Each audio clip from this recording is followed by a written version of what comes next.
So remember a few hours ago, when we were talking about the Osmo Action 6 and those leaked images that gave us just a glimpse of what's coming? Well, that got pretty old pretty quickly. Igor Bogdanov just dropped a full 360-degree view of the Action 6. Every angle front to back. And honestly, it feels a bit too convenient. I mean DJI, letting a complete spin-around leak slip out just days before launch. Either this is some carefully planned tease, or someone's testing unit is already out in the wild again. Anyway, if you haven't been keeping track, the Action 6 is expected to officially drop on November 18th. And looking at this 360-degree view, it's clear that DJI didn't just tweak a few details. This thing actually looks different. It's slightly bigger, sure, but also noticeably slimmer, giving it a more refined profile. Now here's the part that really caught my eye.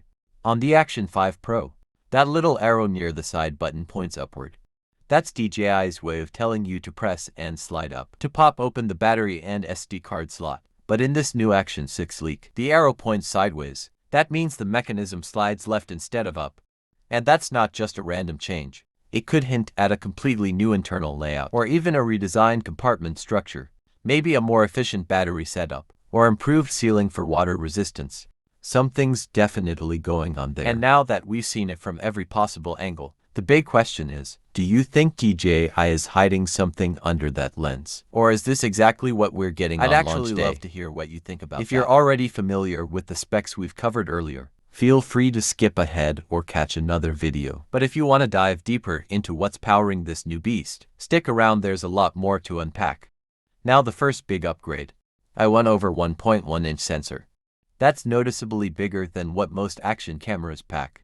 A larger sensor basically means more light, more detail, and better control in those "why is it so dark in here" moments. Think cleaner shadows, richer highlights. Basically footage that just pops more. But the real highlight is the variable aperture, supposedly ranging from f2 to f4. And that's not just a fancy number. It gives you control that most action cams simply don't offer. Shooting in bright sunlight, you can stop it down to f4 and save those highlights from getting blown out. Filming at night or indoors, open it up to f2 and pull in more light without introducing that gross ISO noise. You won't get DSLR level blur, of course, but it's definitely a smarter way to handle changing light. Here's where it gets even better. If you're into color grading or tweaking your footage afterward, this setup is gonna give you way more flexibility. Bigger sensor plus aperture control means less noise, more dynamic range, and fewer "I'll fix it in post" moments. Now the one thing that makes this interesting and slightly risky is that a variable aperture means moving parts.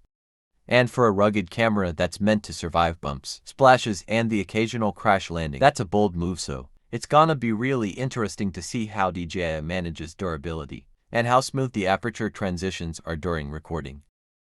There's also talk of improved stabilization and workflow tweaks, which could make this camera a dream for creators. But like with every leak season, we'll have to wait and see what's real and what's just hype. Either way, the Osmo Action 6 isn't shaping up to be a minor update. It's looking like DJI is actually trying something fresh here. Catch you in the next one.